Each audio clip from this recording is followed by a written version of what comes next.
Para ello tenemos el agrado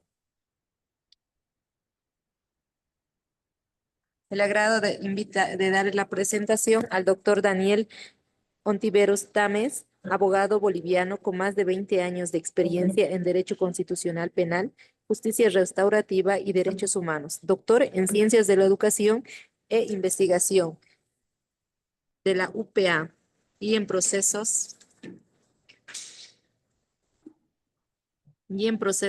de defensa de tesis doctoral en Derecho de la UMS. Ha sido coordinador de doctores y maestrías, de doctorados y maestrías en la Universidad Mayor de San Simón y otras universidades, además de docente en pregrado y posgrado en diversas instituciones.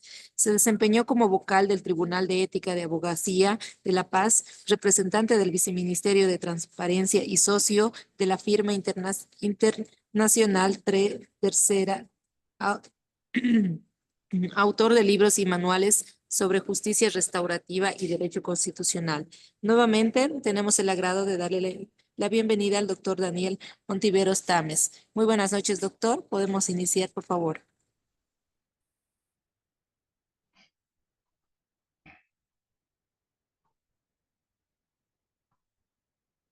Buenas noches, ¿se me escucha bien?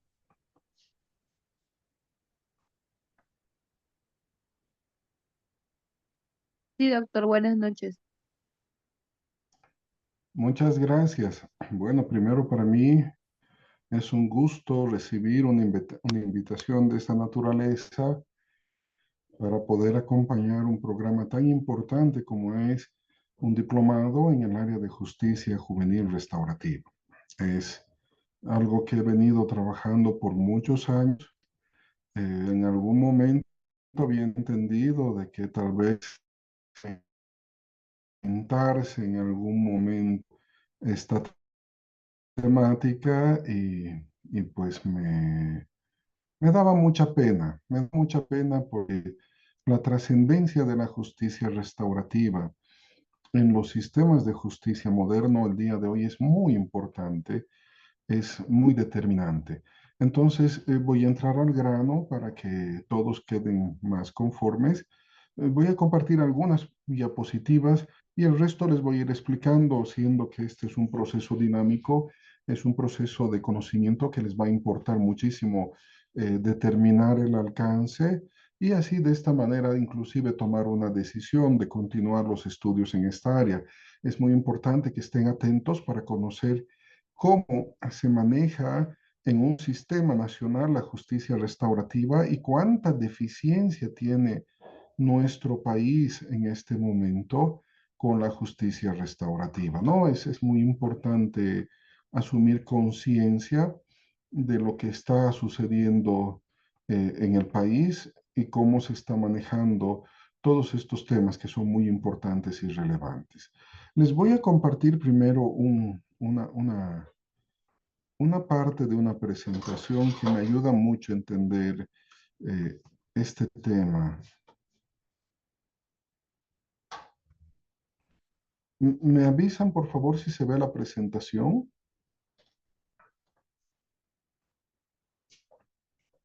¿Se ve la imagen? Sí, doctor. Bien, entonces, ¿qué tenemos acá? ¿Qué es lo que ustedes ven acá? Alguien que quiera participar, que quiera comentar, no es nada capcioso, no es ninguna pregunta trampa, simplemente me gustaría que me apoyen indicándome qué están viendo en este momento.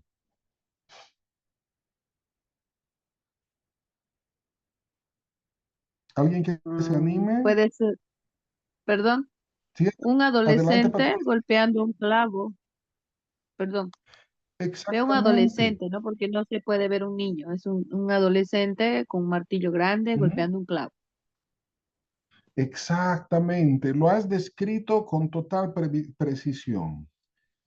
Y es que Abraham Maslow nos explica que él es uno de los mayores psicólogos que ha existido en el mundo. Yo soy abogado, pero es muy importante ver el alcance también de la psicología. Cómo Abraham Maslow, siendo el padre de la psicología humanista y creador de la pirámide de necesidades de Maslow, nos dice que si tu única herramienta es un martillo, vas a tratar cada problema como si fuera un clavo.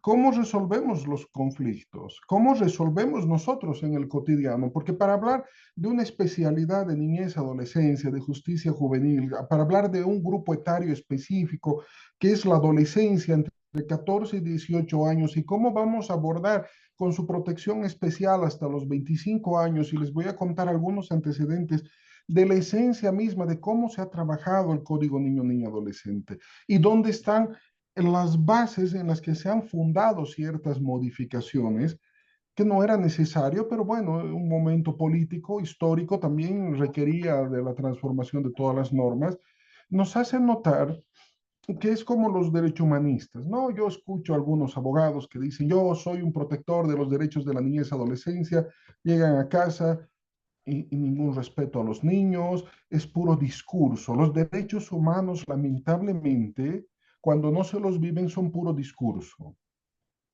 Los derechos humanistas, protectores de los derechos de las mujeres, agresores de las propias mujeres.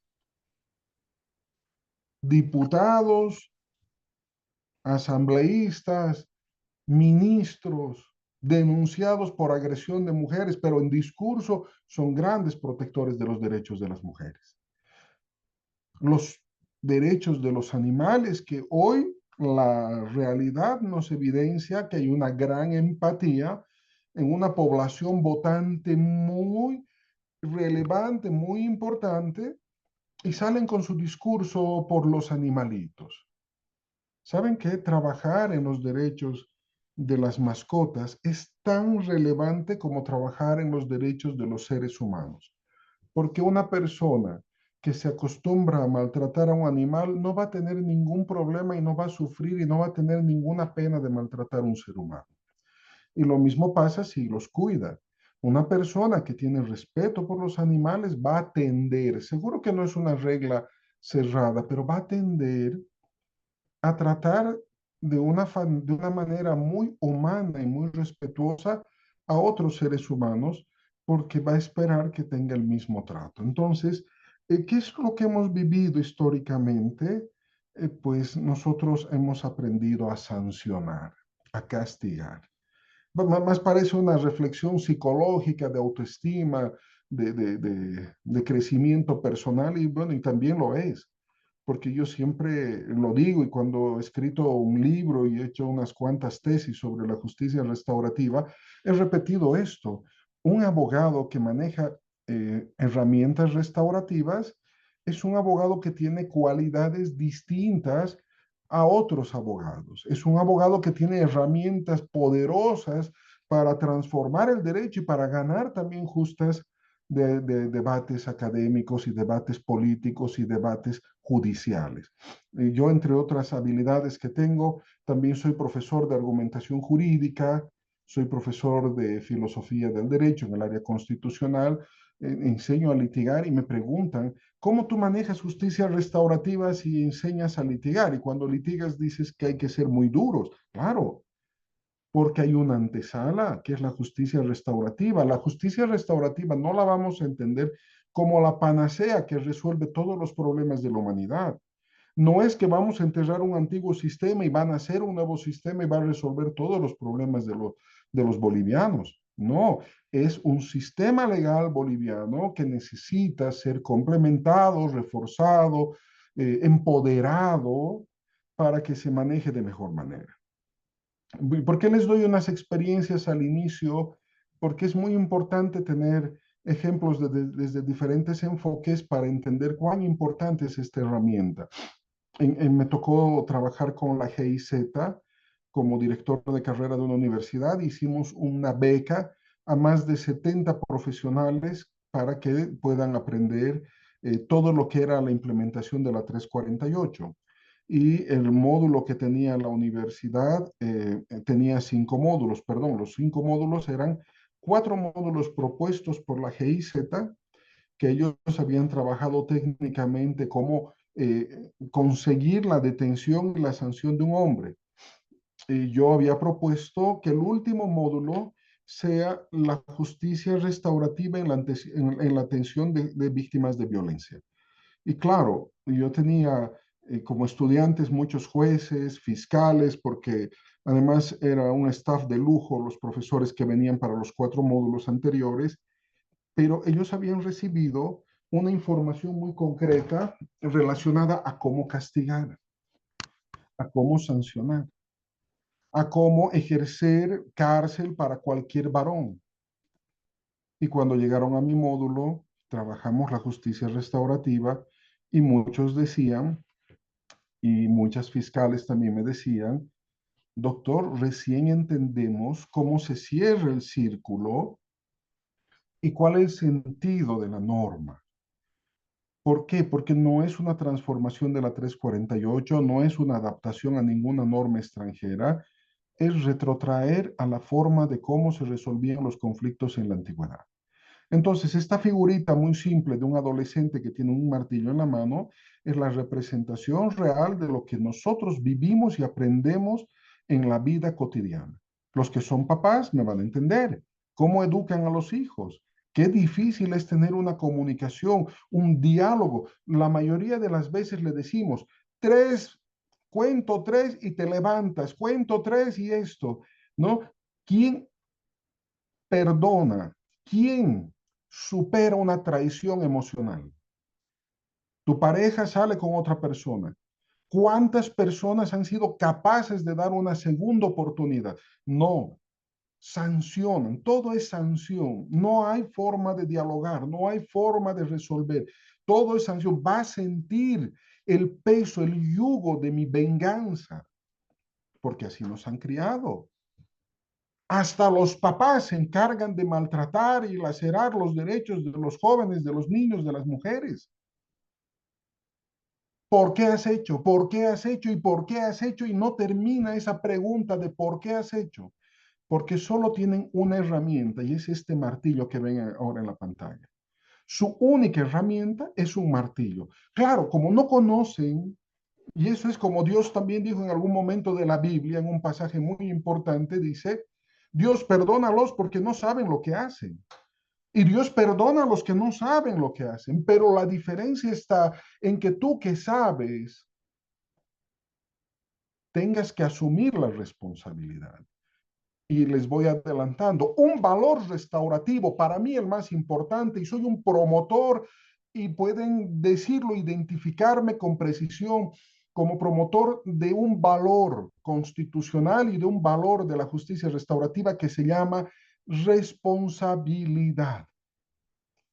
Hacernos responsables de nuestros actos. ¿Por qué mentimos? Tengo un doctorado en educación, aparte de haber estudiado las áreas del derecho, he estudiado educación y que he descubierto en mi primer avance importante que la primera forma de aprendizaje del ser humano es la imitación. El loro imita lo que dice las palabras el dueño, el perro hace lo que el dueño le enseña. Si los animales nos imitan, las personas también.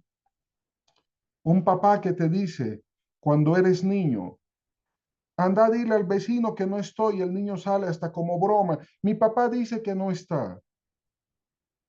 No es la quemada lo importante, es que el niño mañana va a ser sacudido por el papá si miente, porque el papá no se da cuenta que está educando a su hijo y le está diciendo, ve a mentir por mí, por favor.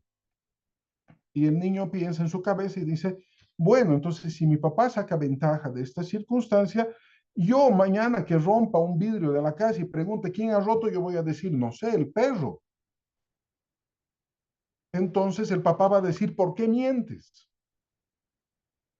Y si el niño le dice, porque tú mientes, lo van a majar, lo van a romper. Entonces, lo que quiero llegar en esta primera etapa es a una reflexión importante, que es entender que no es culpa de las personas que actuemos como actuamos. Sí tenemos la madurez, sí llegamos a tener un pensamiento crítico, pero no todos llegan a filosofar, no todos llegan a hacer reflexiones filosóficas, psicológicas, sociológicas, de cómo, no todos están involucrados en el tema de energías, de liderazgo. Las personas que atendemos en el sistema judicial, que no son abogados, menos. Si los abogados no conocen de justicia restaurativa, ¿qué van a conocer pues las personas de a pie? Sí, algunos tendrán nociones por conocimiento general, pero se dan cuenta lo importante y lo valioso que es tener herramientas que nos permitan ampliar el espectro de actividades, de forma de resolver.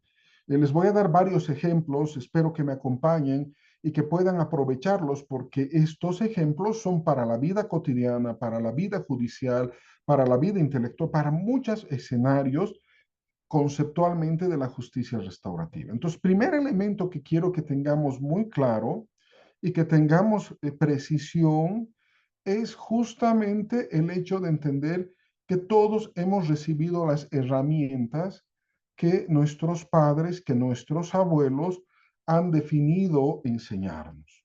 Y si nos han enseñado la sanción como la única forma de resolver un problema, ese es el motivo principal porque no tenemos otra forma de resolver un conflicto. Imagínense una pareja de esposos, de enamorados, ¿ya? Y aparece el enamorado llegando con sus flores y la chica se está agarrando de la mano con otro tipo.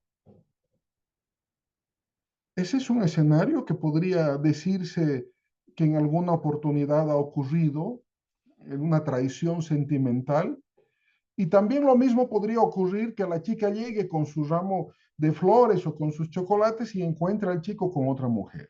No hablaremos de sesgos de género, ni que las mujeres son o no son, y si los hombres son más o son menos. No estamos hablando acá de las conductas, estamos hablando de una realidad. ¿Qué hace el hombre? ¿Qué hace la mujer? Violencia. Hay una canción famosa de José Feliciano que se llama La cárcel de Sinsín. Dice, yo tuve que matar a un ser que quise amar porque cuando los encontré con su amante a los dos los maté, dice.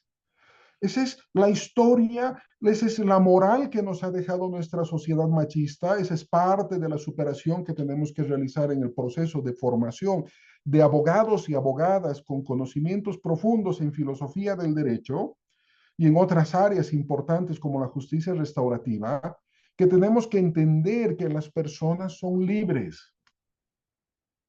Las personas son libres, no están sometidas a nadie.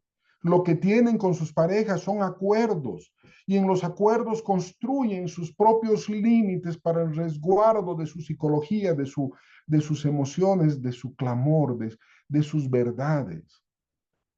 Si un acuerdo es no salir con otras personas, pues tienen un acuerdo. Eso se llama convención, acuerdo de voluntades. El contrato es una especie de convención porque es acuerdo de voluntades con efectos patrimoniales, que en el 454 de nuestro Código Civil no determina de esa manera y una de las observaciones que hace Morales Guillén de nuestro Código Civil justamente es ese punto que dice que el contrato no tiene la definición de acuerdo patrimonial. Entonces, cuando nosotros hablamos de la justicia restaurativa, primer elemento es entender cómo nosotros vemos el problema. Ya entrando en materia, nosotros hemos visto el problema de una sola forma, retributiva. Y por eso conocemos perfectamente un sistema retributivo.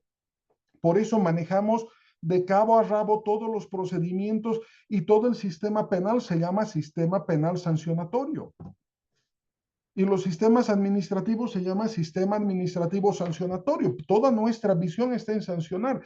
¿Quién dice? Si tú dices la verdad, te voy a perdonar. Hasta el sistema penal reconoce esta situación para un procedimiento abreviado. Dice, si el delincuente se arrepiente, es parte, ese es un valor restaurativo. Si el delincuente se arrepiente y reconoce el daño que ha provocado, pide perdón y quiere reparar lo que ha generado con su propia mano, el juez va a considerar en atenuar la pena, no lo va a eximir, no es romántica la justicia restaurativa. Muchos dicen, no, es la conciliación penal. Es que, claro, es fácil decir algo cuando uno es ignorante en el tema. Y cuando me refiero a ignorancia es que no conocemos, yo no sé de medicina nada. Y bueno, lo poco que sé son referencias generales, pero yo no sé de anatomía, no sé de semiología, no sé de hacer un diagnóstico, no sé cómo tratar un cáncer. Claro, sé que por ahí el azúcar afecta al cáncer, perfecto, pero no conozco y no soy del área. Entonces, quien no conoce la justicia restaurativa fácilmente dice, No, hay que sancionar, claro, pero es importante recuperar los valores restaurativos, porque en la antigüedad, cómo se trataba cada problema era individual. ¿Se acuerdan de la historia de Salomón? ¿Qué hizo Salomón? Tenía dos madres que estaban disputando la maternidad de un niño. Y una dice, yo soy la madre, y la otra dice, llorando, yo soy la madre. ¿Qué dice el rey Salomón? Sencillo, dice, tráigame al verdugo que traiga su hacha o su machete bien afilado y traiga una espada así de esas de película de 1,5 metros y le dice, mira, partime esta guaguita exactamente en dos partes iguales, no quiero que haya un pedacito más para ninguna y entregarle a las dos madres que están peleando aquí por ser la madre de esta guagua. Y la verdadera madre dice, renuncio. Dice, yo no soy la madre. Discúlpenme, me he equivocado, el rey, castígueme si quiere, pero no haga eso con el niño. Y la otra madre, ¿qué dice? La otra madre dice, denme a la guagua, denmela, es mi guagua. Yo les he dicho desde que he llegado que era mi guagua. Y Salomón dice, ella no es la madre. ¿Por qué se da cuenta Salomón que no es la madre? Porque él razona y dice, solo una madre podría perder a su hijo como hijo y ceder para que viva con otra mujer, ceder su derecho de madre y dar su propia vida por su hijo. Entonces dice, ella es la verdadera madre y esta otra ejecútenla porque no has venido en vano, le dice al verdugo. A esta sí, cortale la cabeza porque esta es la que estaba mintiendo y la que no era la verdadera madre. Entonces podemos entender que el mundo entero encuentra su origen de la justicia restaurativa en la justicia indígena originaria campesina de cada dimensión del planeta. Es la justicia más arcaica que ha habido. Claro, pero no era una mala justicia. No era una mala justicia. ¿Cómo resolvían los problemas nuestros antepasados? ¿Cómo resolvían sus problemas los, todos los caciques? ¿Quieren que les cuente rapidito cómo se opera un juicio en una comunidad indígena originaria campesina? Les cuento para que entiendan cómo reconoce la justicia restaurativa y cómo nosotros en el lado occidental del sistema jurídico con tanta norma, con tanto código, manejando a Zaffaroni, manejando a Klaus Roxin, manejando a Jacobs y a todos los teóricos del derecho penal, no conseguimos resolver el problema en el conflicto en la sociedad. ¿Cómo resuelven en una comunidad? Dos muchachos, dos jovencitos, adolescentes que podrían haber ido a un procedimiento penal en la vía especial de derechos de niños, niñas, adolescentes, un adolescente en conflicto con la ley, se comen unas cabras, bueno, una cabra, unos pollos de ahí, del campo, y reciben una demanda. ¿Y quién los demanda? El dueño de la cabra y el dueño de los pollos. Y no se olviden que en el occidente, en el oriente y en el campo es valiosísimo tener una vaca, tener un pollo, tener un cochinito, porque es la subsistencia de vida de estas personas, es su patrimonio.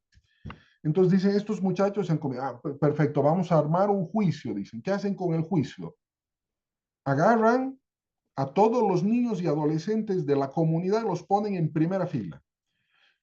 Claro, está presidiendo la Mamataya y el Mailku. Detrás de ellos está el Consejo de Sabios. ¿Quién es el Consejo de Sabios? Todos los ex Mailkus que han rotado cada año, que están vivos todavía, por su sabiduría y su experiencia, están sentados atrás para aconsejar al Mailku para que éste tome la mejor decisión. Detrás de los niños están los adolescentes, están las mamás, están los papás y está toda la comunidad en plena plaza. Sí, adelante.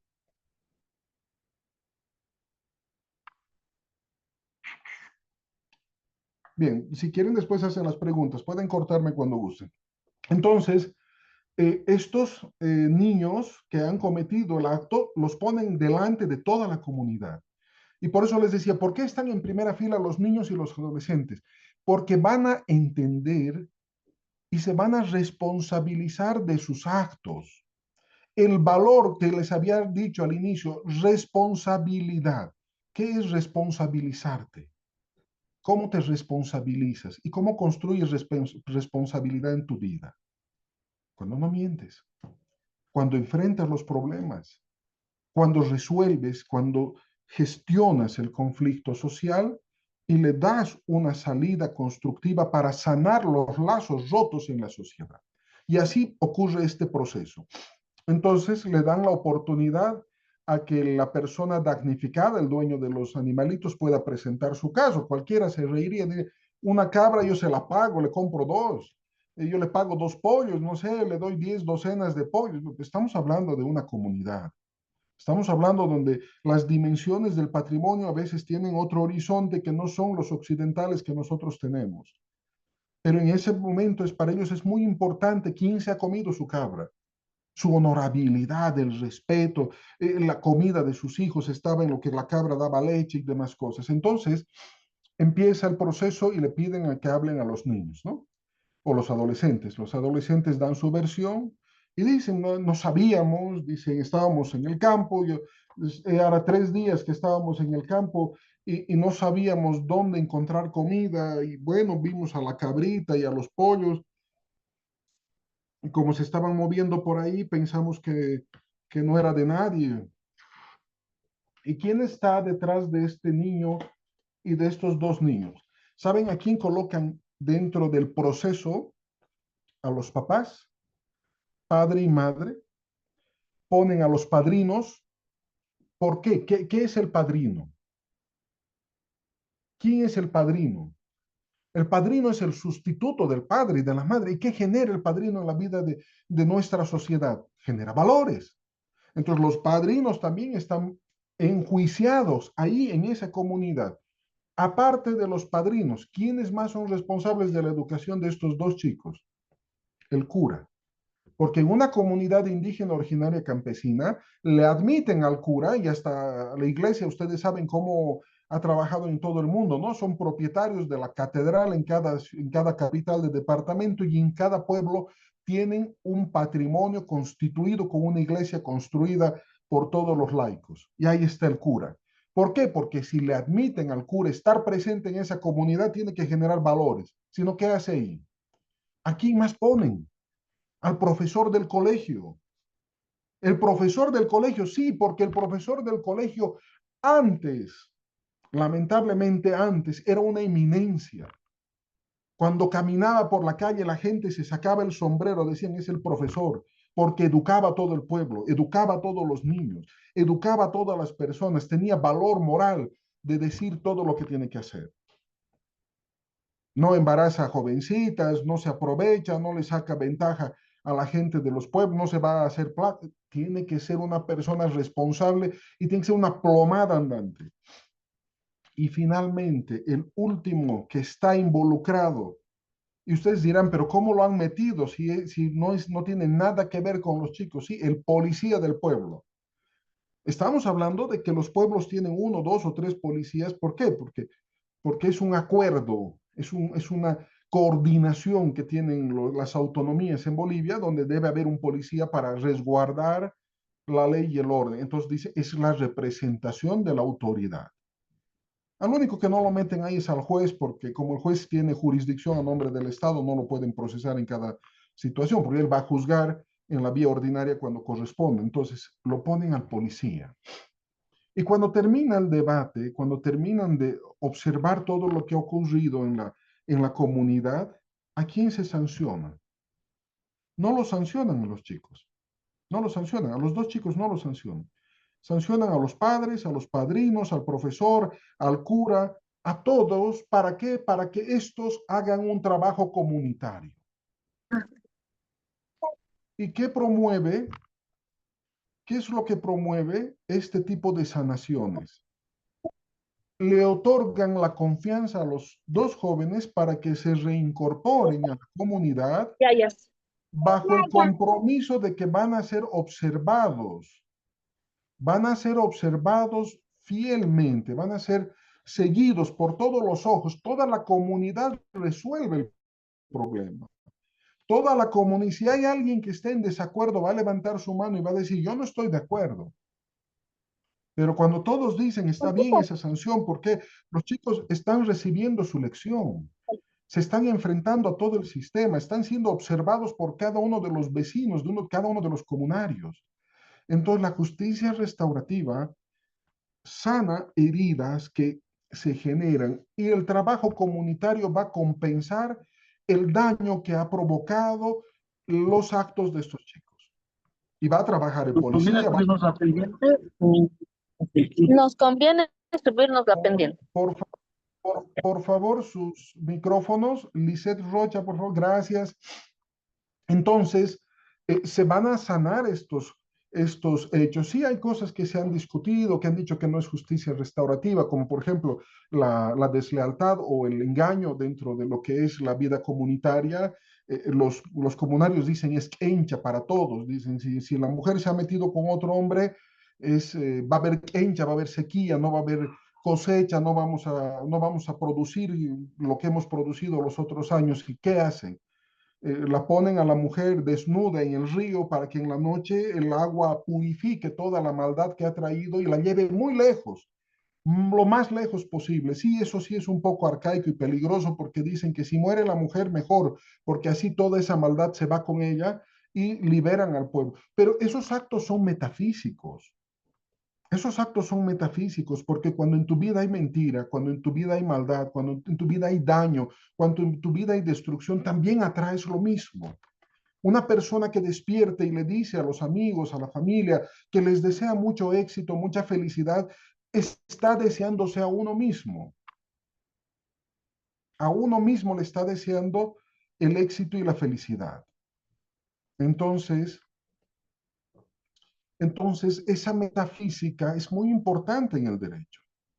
Es muy importante porque no nos hemos acostumbrado, y esto lo dice la criminología clásica, cuando le quita el conflicto a la sociedad. Dice, bueno, esto es como Romeo y Julieta, ¿no ve? Los Capuletos peleándose con los Montescos, ¿no? Un Capuleto mata a un Montesco mata a dos Capuletos, y entonces asumen venganza, se van a armar, van a comprar rifles, revólveres, y se quieren matar y se encuentran en la parte de atrás de la iglesia, es lo que dice la historia de Romeo y Julieta, y se encuentran los pater familia, las cabezas de familia, ¿no? Y le dice uno al otro, le dice, mira, tu hijo ha muerto, pero no te olvides que también han muerto dos de mis sobrinos. Y también tienen un padre y una madre que les están llorando.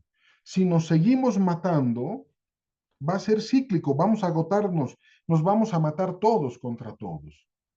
Entonces, el Estado ve este conflicto porque antes la venganza era la respuesta retributiva, por eso había la ley del talión, que es de donde viene todo el proceso retributivo, darle a cada quien lo que se merece, pero de forma de sanción. Entonces había que castigar. Al que violaba le cortaban el miembro, al que robaba le cortaban la mano, al violador de niños lo empalaban. Laura Claros, gracias. Entonces, al violador de niños lo empalaban y lo dejaban en la plaza principal para que un palo le atraviese por el trasero a la vista de todo el pueblo para que ningún desgraciado se atreva a tocar un niño o una niña de la población. Claro, eso es justicia retributiva. Eso es lo que nos ha dado las bases. Si ustedes lean a César Beccaria, van a entender de la teoría de los delitos y las penas, van a entender cómo se construye este secuestro de la venganza por parte del Estado a la sociedad. Entonces, ¿quién asume venganza? Es el Estado. ¿Por qué? Porque si alguien ha robado a otra persona, lo mete a la cárcel 6 años. Si alguien ha agredido sexualmente a una persona, dependiendo de las circunstancias, hasta 20, 25 años de cárcel. Si alguien le quita la vida a una persona, dependiendo del tipo de resolución que ha tenido, le van a dar su sanción. En materia de niñez y adolescencia, vamos a sancionar únicamente con una quinta parte de la sanción que establece el Código Penal para aplicar el derecho penal mínimo que tenemos en el ámbito de niñez y adolescencia, que sería darle una cárcel por asesinato de 6 años, por violación de 5 añs, en el entendido del término adolescente viene de adolecer. Y eso está descrito por UNICEF, que hace una mención muy particular, dice que no es lo más ideal que podríamos tener, porque dice es una persona que adolece todavía, por eso no se lo puede tratar como adulto al 100%, porque adolece de ciertas particularidades. Entonces es un adolescente, que no nos gusta el término, a muchos autores no les gusta tampoco la referencia, por eso inclusive en Argentina se trabajó la ley del sistema penal para personas menores de 18 años que cometan delitos. En Chile se ha trabajado la ley del adolescente en conflicto con la ley. En Costa Rica se ha trabajado la ley de justicia penal juvenil. En todos estos países han tenido una separación del Código Niño Niña Adolescente. En Bolivia yo hice las bases para esta ley. No pude estar en Bolivia para construir parte de lo que era la base ya legal, pero en esas construcciones había generado una propuesta que era subir la edad mínima de 12 a 14 años, donde se encuentra esa referencia en la Observación General número 10 de Naciones Unidas del Comité de los Derechos del Niño. ¿Qué es lo que nos propone el Comité de los Derechos del Niño? Dice, suban la edad mínima hasta donde puedan, porque no hay que criminalizar la niñez. Por eso tiene que ver esto con justicia restaurativa. Nosotros estamos pidiendo a gritos meter a la cárcel a los niños desde los 5 años. ¿Saben qué? Un niño, ¿qué quiere en su vida? Quiere al abrazo de sus papás. Quiere un vaso de leche. Una niña, un niño quiere el abrazo de la familia. No quieren estar robando. No quieren estar caminando con cuchillo en la cintura. No quieren asaltar a alguien. Los niños son víctimas del sistema. El empobrecimiento de la sociedad es un problema de malas políticas públicas del Estado. En esta clase no importa si es masista, si es de oposición, son las malas políticas públicas que el Estado que no han podido superar las brechas de pobreza. La migración que tenemos del campo a la ciudad, pensando los padres que los niños van a tener oportunidades en la ciudad y cuando llegan a la ciudad sus 20 pesos, sus 100, sus 200 pesos, su chuspita, los maleantitos de la zona les roban. Hay un estudio muy interesante que hizo el PIED en La Paz, justamente sobre la migración que tiene la gente de las comunidades originarias, llegan a la ciudad y claro, llegan como campesinitos. Miren, yo estoy utilizando un suéter, estoy utilizando una camisa de marca, unos lentes hechos con Blue Block y no sé qué. Esos chicos llegan del campo con chulito, con su bayeta, y luego nadie les entiende, no los identificamos. Imagínense, todos dicen que trabaje. ¿Qué sabe hacer ese chico? Sabe labrar la tierra. Si tú lo llevas de jardinero a tu casa, te va a hacer pomada la casa. Si tú le dices, a ver, arreglámelo el jardín, va a sacar las rosas, va a sacar todo y te lo va a dejar listo para sembrar. Y vos vas a decir, ¿qué has hecho con mis plantas? Claro, porque en su mente de ese chico que viene de la comunidad originaria, la productividad es su única forma de trabajar, es lo que sabe hacer, sabe arar, sabe producir, sabe cómo carnear un chanchito, sabe cómo carnear, sabe cómo pescar, sabe cómo recolectar semillas, sabe cómo trabajar en su forma. Entonces pierde su identidad y luego se transforma y luego terminan llenando las estadísticas de personas que han quedado privadas de libertad, porque van a tener crímenes menores, robos pequeñitos, lo que es Fortaleza en Cochabamba, perdón, Fortaleza en Santa Cruz, lo que es el Trono en Cochabamba, en La Paz, en cada uno de los departamentos. Oruro ha sido uno de los mayores avances que ha habido, igual que Santa Cruz con Fortaleza, que ha tenido procesos restaurativos. El proyecto Calauma en La Paz, en Viacha, que es muy interesante porque se ha construido con la cooperación italiana, con el Movimiento Laico para América Latina, que ha promovido una construcción de un sistema distinto de sanción. Pero nuevamente volvemos a esto. El tema de fondo en niñez y adolescencia no es tratar la sanción, no es cómo los metemos a la cárcel y en qué cárcel los estamos metiendo.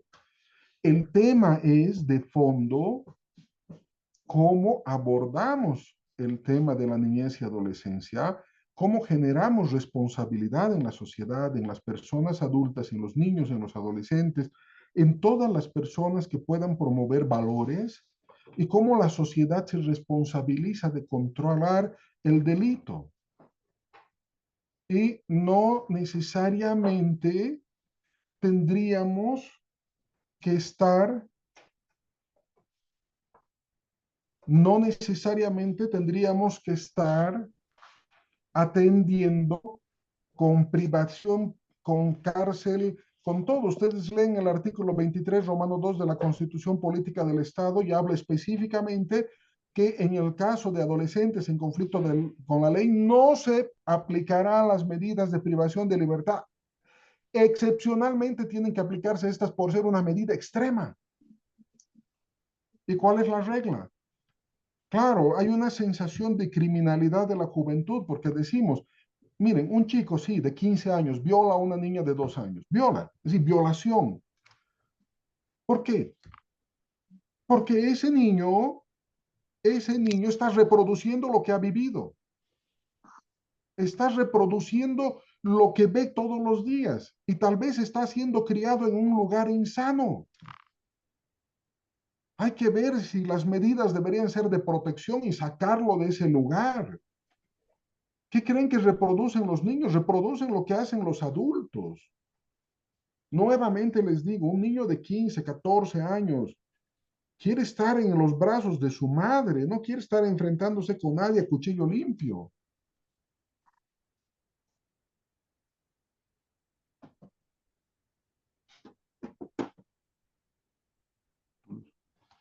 Entonces, estos niños quieren pues tener un vaso de leche, quieren jugar con cachinas, quieren jugar a la pelota. Las niñas quieren jugar con muñecas, no quieren ser agredidas sexualmente. Quieren tener una vida libre de violencia a los varones, de violencia a las mujeres. Y la justicia restaurativa propone mecanismos restaurativos, procesos restaurativos. Pero para entender esto, necesitamos entrar en un profundo estudio, necesitamos entrar en un modelo mucho más de fondo para poder entender todas las bondades, todos los beneficios y utilizar correctamente la normativa para promover resoluciones de conflictos que puedan satisfacer. Voy a ir dando un último ejemplo y con eso voy a ir cerrando, siendo que este es un webinar informativo. Miren, en el caso de, me dicen un día, ¿y cómo aplicas esto en la vida cotidiana? Porque mucho hablas, es bien bonito lo que dices teóricamente, pero ¿cómo lo aplicas en la vida cotidiana? Yo le dije, fácil. Un niño está jugando, pateando la pelota hacia la pared del vecino, pasa su mamá, le dice, Chango, vas a romper el vidrio del vecino. Chango dice, no más, no pasa nada. Viene el papá, le dice, te voy a sacudir si me rompes el vidrio del vecino, no pasa nada. ¿Y qué pasa? Rompe el vidrio del vecino. Dos posibilidades. La primera, que los papás se pelean, se mandan al diablo, el papá del niño le dice, a mi hijo no me lo vas a tocar, yo voy a pagarte lo que quieras, ¿cuánto es? Te empapelo si quieres, lo que quieres, $1000, lo que quieras te pago.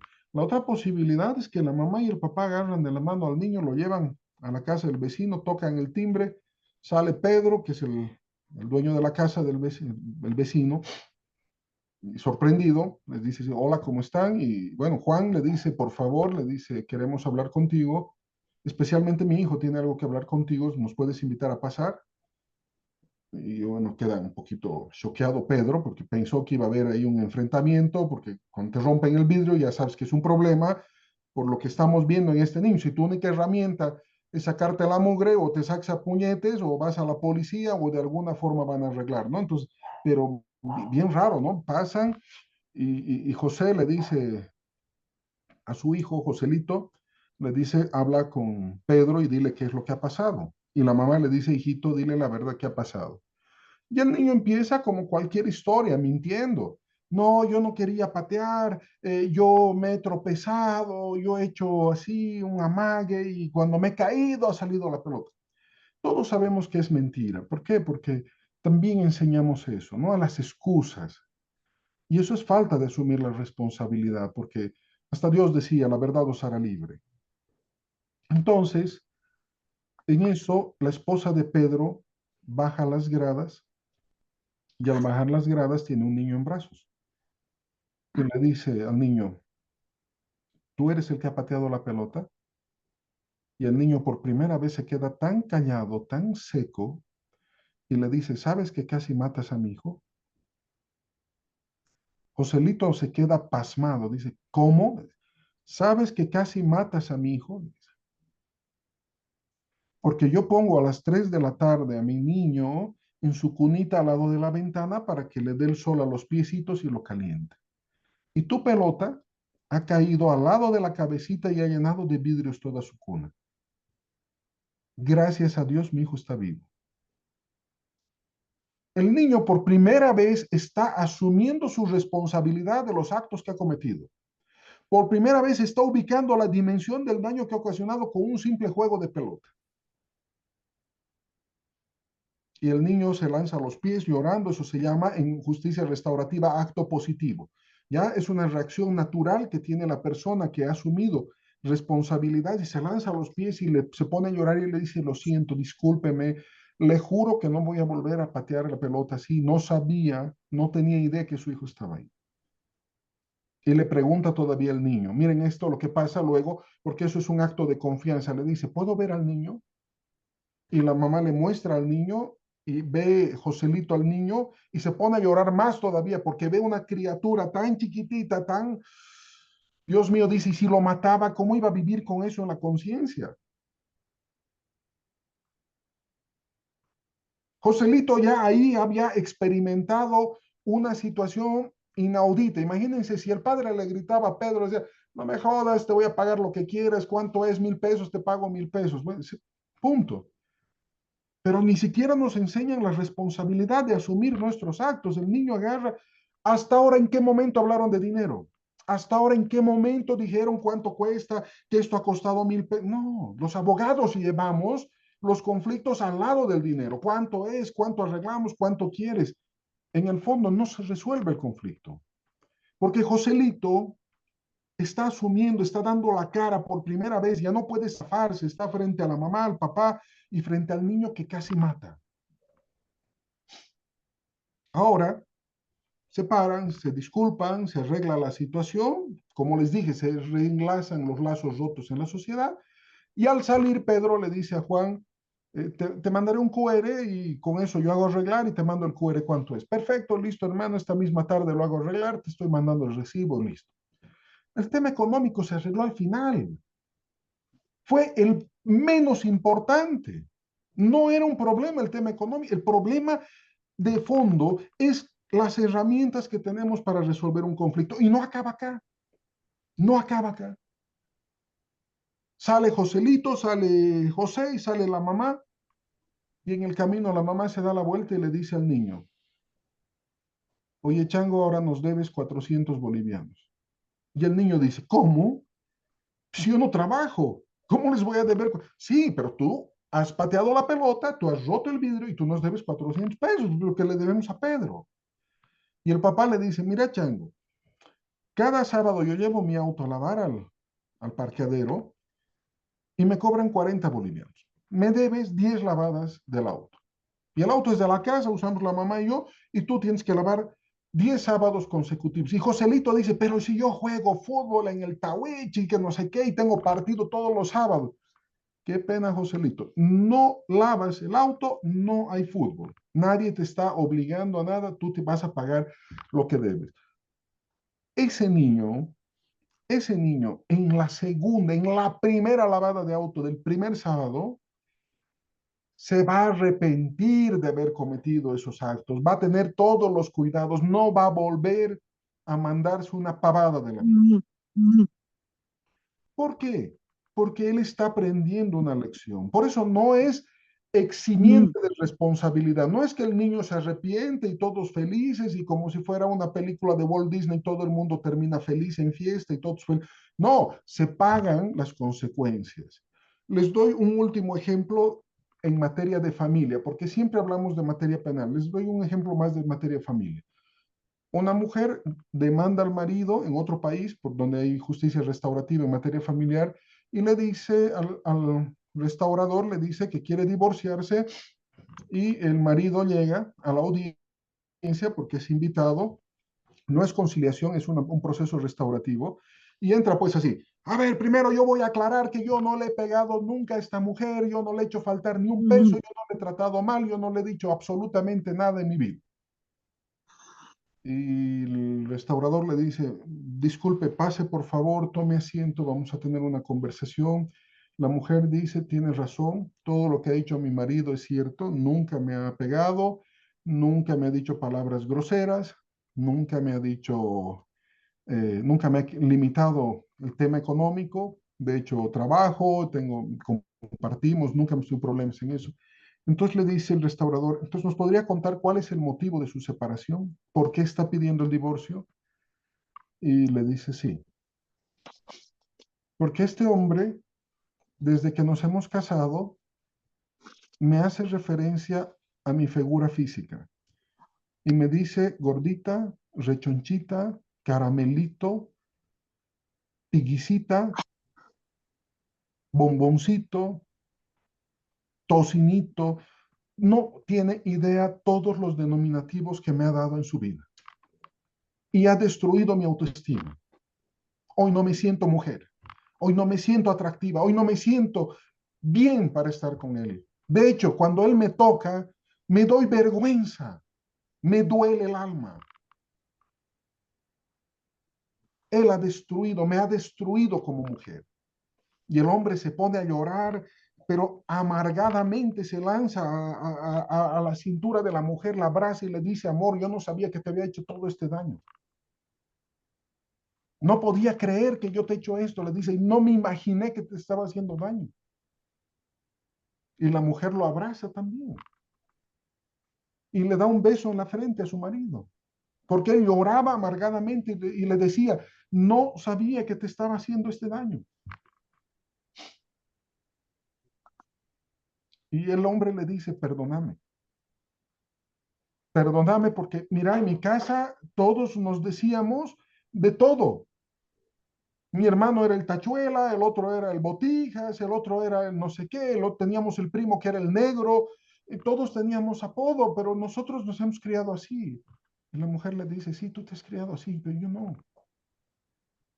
Yo me he hecho liposucción, yo he tomado tabletas, he hecho todas las dietas conocidas, he tomado medicamentos que han alterado mi organismo, que me han hecho daño, porque no me podía aguantar viéndome gordita. Y yo no me siento atractiva para ti y no puedo seguir viviendo contigo. Y le dice, pero el hombre le pide llorando, le dice: ¿me perdonas? Y la mujer le da un beso en la frente y se besan en la boca y le dice: te perdono. Pero nuevamente les aclaro, no es tan romántico la justicia restaurativa, porque el gestor, el facilitador les pregunta: entonces, ¿en qué quedamos? ¿Qué es lo que quiere usted, señora, ahora que hemos podido conversar del verdadero problema? Y ella dice: quiero el divorcio. Pero que no que sean perdonados. Y el hombre dice: claro, yo lo estoy perdonando porque estoy viendo su arrepentimiento. Y le voy a dar una recomendación: nunca trates a tu futura mujer, si es que tienes otra mujer, nunca le digas ninguna cosa respecto a su físico, a su figura, no le hagas ninguna alusión. ¿Por qué? Porque solo la vas a destruir y vas a matar el amor. Quiero el divorcio. No me siento bien como mujer contigo. Ya no hay nada que luchar por ti. No has sido mal padre, no has sido mal esposo, no has sido agresivo, no has hecho daño, pero me has destruido la vida. Y no me siento mujer a tu lado. Quiero reencontrarme, quiero construir una identidad, quiero volver a sentirme femenina, pero para eso necesito estar sola y lejos de este hombre. Entonces, la justicia restaurativa, entiendan, recupera los lazos rotos en la sociedad y no es esa receta de fantasía que se pidieron perdón y vivieron felices o fueron a terapia y vivieron felices. Se destruyeron las relaciones. ¿Se perdonaron? Claro que se perdonaron. ¿Qué te permite la justicia restaurativa? No llevar la carga. El perdón es importante. El pedir perdón. El orgullo es lo peor que tenemos. Saber pedir perdón es diferente que cumplir con él. Ah, ya lo siento. Bueno, de eso te estás enojando. No es lo mismo que ponerse en el lugar del otro, la empatía, entender que el otro está sufriendo y ponerse en su lugar y generar un verdadero perdón. El compromiso, el acuerdo que van a hacer va a sanar. Las personas van a volver a confiar. El agresor que pide disculpas, que pide perdón, podrá volver a restablecerse en la sociedad y ser una persona de mayor aporte a la sociedad. La víctima que no quiere ver la calle, que no quiere salir, que ha perdido la confianza en la humanidad, cuando el agresor le pueda decir, si no tienes familia, si no tienes un hermano, yo quiero ser tu hermano, no sabía que te he hecho tanto daño, te pido perdón. Por eso es que se aplica una técnica que es un proceso mucho más largo, que no lo podríamos dar tan rápido en un webinar sin esta primera parte, que es una reflexión muy importante, en la cual, por ejemplo, en Perú trabajan los equipos con la víctima en las defensorías de la niñez y el otro equipo trabaja con el infractor. Entonces tienen equipos separados. En Bolivia tenemos un solo equipo que es interdisciplinario, abarca todo, y el segundo tiene que irse a la defensoría más cercana para que no colisione su competencia. Es un poquito eso complicado porque hay mejores resultados, como se ha visto en Perú, porque son especializados en los derechos de la víctima y especializados en los derechos de los infractores. Permite llegar a mejor resolución de conflictos, sí. Es una alternativa para que los adolescentes no sean criminalizados, asumamos responsabilidades de la sociedad, desde el ámbito político, desde el ámbito jurídico, desde el ámbito social, y podamos transformar la vida de los adolescentes, porque la mejor y mayor inversión que puede hacer un Estado es invertir en los niños, niñas y adolescentes. Y la peor pena que yo tengo de estos dos candidatos que están para la presidencia es que les vale un huevo los niños, las niñas y los adolescentes. Lo último de lo que se están preocupando es de hablar la inversión en la niñez, adolescencia, en la educación. No se están preocupando Hagas, de proyectar pero desarrollo increíble para los niños, para mejorar sus condiciones de vida, para subir su calidad de vida. avísate, estás hielo, estás Entonces, hielo, con esto estás hielo, baby. Mira, tan damos frío por andar un jugando con espacio, por favor, para que puedan pegando presentar sus fotos. consultas, sus dudas, sus opiniones, ¿No? alguna cosa que Yo quieran estoy plantear. echando papu.